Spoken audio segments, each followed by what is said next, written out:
Hi, everyone, and welcome back to the Empowered Patient series. Today, we're diving into I think, a great topic, and that is, I can't meditate, or meditation just isn't for me. I'm not a meditator. So I want to dive into that topic and maybe, if you are feeling that way, help you reframe it or see it from another angle and encourage you to try the wide variety of different techniques that are out there. But first, I just want to check in on last week's topic. So we talked about chronic stress and behavior change and neuroplasticity, and that we are capable of changing our patterning. And that's sort of a common theme that's going to come up in a lot of these videos. So I just wanted to check in and see how that resonated for you, see if you experienced any ahas with it. If you've tried the exercise that I walked you through and how that went for you, I would just love to hear from you. So please comment below, or you can always reach out to me, direct message me on Instagram. I'm pretty active on there. You can message me on Facebook, and you can also always send me an email, jdingles@gmail.com. So I love to hear from you all. Okay, back to the meditation conversation. So I recently had this conversation with a client, and it comes up all the time with friends and family, and they ask, okay, so you're focused on reducing stress and you're doing that actively in your life, and that's what you help clients do. So what are the tools that you use, or what can I use to reduce stress in my life? And while there are many, many, many ways that we can reduce stress in our daily lives, the one that I come back to again and again and again in my own life and in work with clients is meditation. So I say the M word, meditation, and oftentimes I see a tensing or sort of a face, and they might say, oh, meditation, yeah, I tried that. I don't think I'm good at it, or I don't think it's for me. And when I probe a little further, usually what I get is the idea that to them, meditation means that you should be able to sit completely still and comfortably and to feel completely zen. And when you sit down to meditate, the mind just turns off somehow and it's completely empty, and it's just this zen, blissful experience. So I just want to ask you all, what do you think of when you hear the word meditation?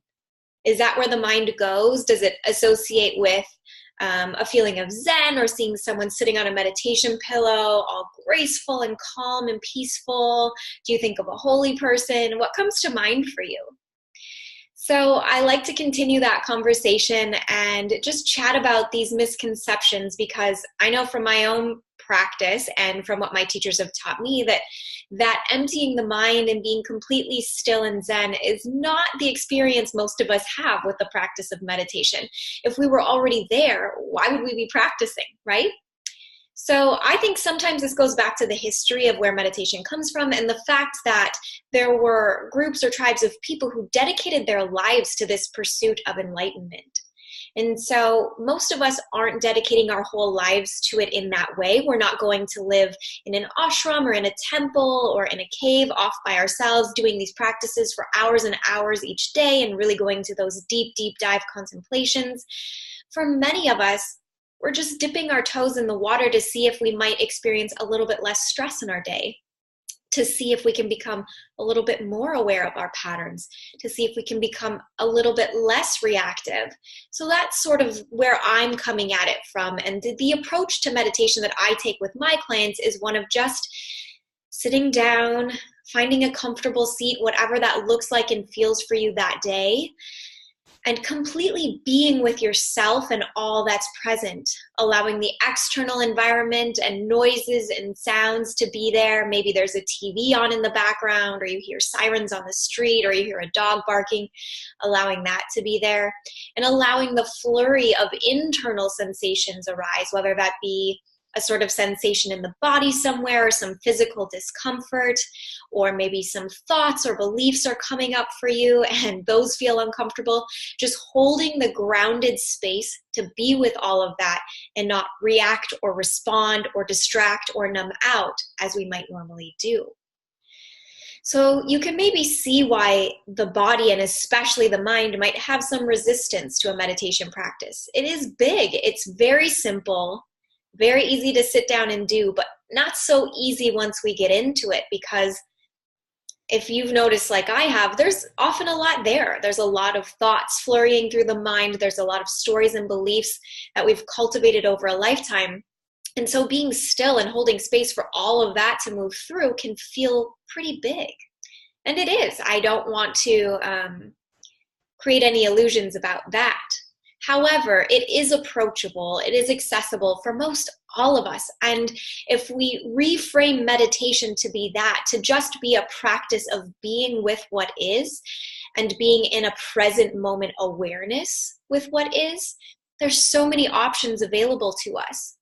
So maybe for you, it feels most in alignment to go for a walk in nature by yourself. No podcasts, no music, just completely being with yourself and the walking and the breath.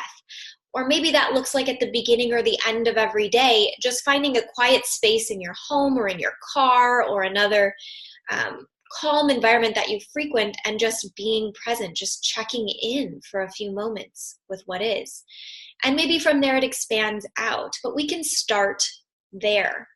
So if I've got you curious and you're interested in giving it a try, there are a few things I want to offer you, or a few recommendations that I would make. One of them is to dedicate a space that you're going to return to consistently, ideally daily, to do your practice, to do your sit or your walk or even lie down. So that might be on the floor right next to your bed. That might be in a room in your house where you can close the door and find some space. That might be sitting in your car, parked, of course. It might be sitting on a park bench near you. So if ideas are coming to mind, write them down and dedicate one space to it being your practice space. Next, set up a consistent time that you're going to show up. That might be first thing when you wake up, you're going to do it for a minute or maybe 3 minutes to start with. Or maybe it's at the end of your day or on your lunch break. Just looking at your daily schedule and what feels realistic for you right now. Set up a time that you're going to show up for yourself for this practice. And again, starting with 1 to 3 minutes. Now, life does unfold and some unexpected things can come up. So for this, I would recommend coming up with an option A and an option B. And then as the day unfolds, choosing either option A or B, depending on what's going to work best for you that day. That way it doesn't feel like, that way the mind, I guess, the critical mind, the judgmental mind can't get in the way and say, see, you can't do this. It's just, I'm choosing this option today. Show up consistently. That's most important. More than the time that you're doing it, more than some advanced techniques, you're simply just sitting down, checking in, being present with everything that is consistently, ideally on a daily basis. And to do this, one other recommendation I would give you is to set a timer. So oftentimes the mind it's not used to slowing down. It's not perhaps used to being present without any distractions. And so it's going to feel uncomfortable at first. The mind might start racing. It might come up with all these reasons why you need to get up from your mat right this instant. You might think you need to call somebody, email somebody, write something down. There's all kinds of distractions that the mind can come up with. And a really common one is, what time is it? How much time have I been doing this? How much time is left? So what I would recommend is setting a timer. You can set it on your phone, put your phone in airplane mode and set the timer for however much time you're going to dedicate to it, and just trust that the bell will ring. It might feel like an eternity. Even 30 seconds can feel like an eternity at first, but let that be one less distraction. And then finally, just know that there's no such thing as a good or bad meditation. This is a teaching that many of my teachers have repeated for me in my practice, but one that comes to mind for me is in practicing with Reverend Michael Bernard Beckwith at Agape. He says that, of course, there's no good and bad meditations, but also often the meditations that we think are bad because thoughts are coming up and we're feeling all this discomfort in our bodies and it just feels really uncomfortable for the whole practice. We can't seem to get into a groove of peace. That's actually a really good practice, a really deep one, because we're unearthing all these subconscious thoughts and beliefs and body patterns and releasing them. So if we can just stay the course, if we can just breathe through it and not react to these circumstances, that is deepening our practice. So I wanted to offer you that little inspiration as well if you've experienced a seemingly bad meditation. Most of us do. So those are the recommendations in getting started. And as you noticed, it's really just sitting down and being with the breath. I recommend starting with awareness of your internal and external environment and then anchoring into the breath. What I mean by that is once you sit down and find your seat, or you lie down and you find a comfortable position, just become aware of the breath moving through you. And there's two spots that you can do this. You can pay attention to the breath coming into and out of the nostrils. You can also pay attention to the belly expanding on the inhale and drawing in toward the spine on the exhale. The reason that I recommend starting with the breath is this. One, you're already doing it anyway. You've had years and years and years of practice with breathing. It's automatic. You're going to be doing it anyway, so why not use it as an anchor? Two, the way that we breathe has a massive impact on our stress levels and holds the key really to turning on our rest and digest or parasympathetic nervous system. Just 3 minutes of deep intentional breathing can turn our bodies from fight or flight to rest and digest. So it's a pretty powerful tool.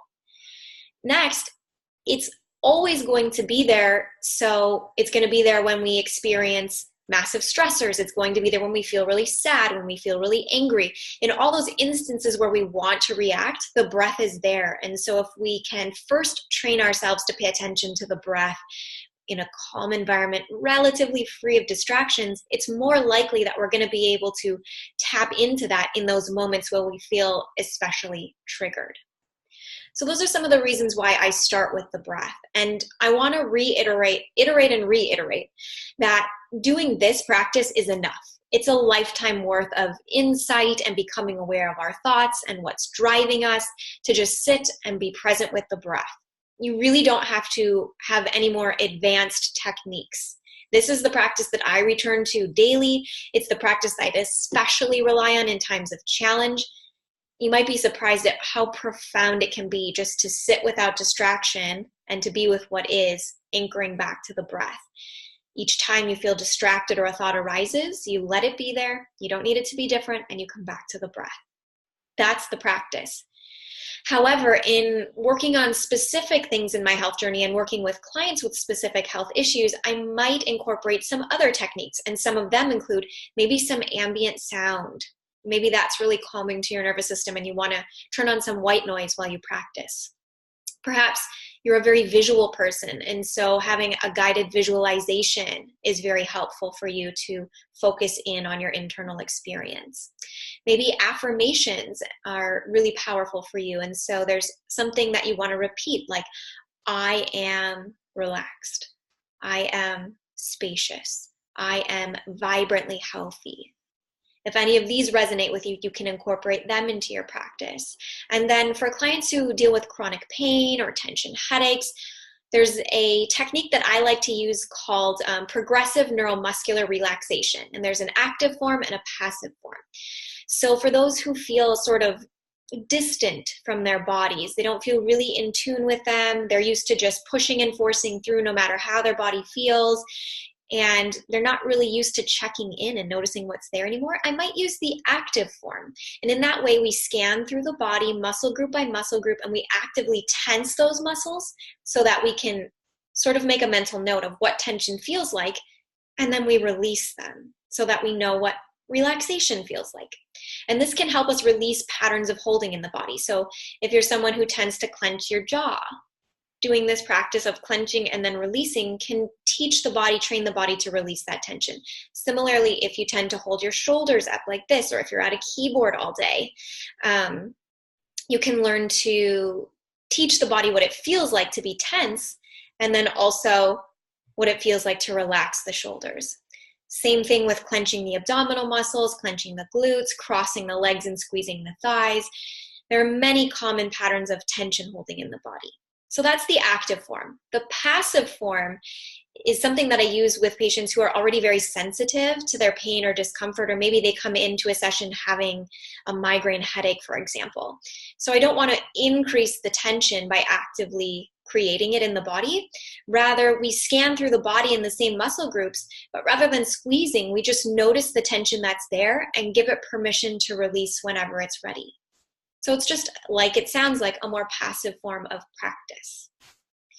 So those are some additional techniques that you can add to your toolbox down the road. But again, sitting consistently at the same time every day in a comfortable way and just anchoring back into the breath as the waves of thought and sensation arise and fall. That's really all you need. That is the basis of the practice. So I would love to hear from you. Has this changed your mind about meditation in any way? Maybe taught you something new that you didn't know about meditation before? Do any of the other stress reduction techniques that I shared with you, like ambient noise or visualizations or progressive neuromuscular relaxation, sound interesting to you and like you'd want to try them? Would it be helpful for you to have a guided practice? These are all things that I would love to hear from you about because I want to support you on your journey. So if it would be helpful for you, for me to create a guided practice and lead you through it, I'd be happy to do that. In fact, I've already created some guided meditations and body scan visualizations. So if that's something that you're interested in, please comment below, please subscribe to the channel, and please feel free to reach out to me.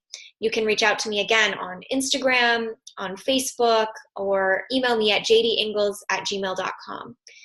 Looking forward to hearing from you, and until next time, hoping that you breathe just a little deeper and that you give this practice a try. Bye for now.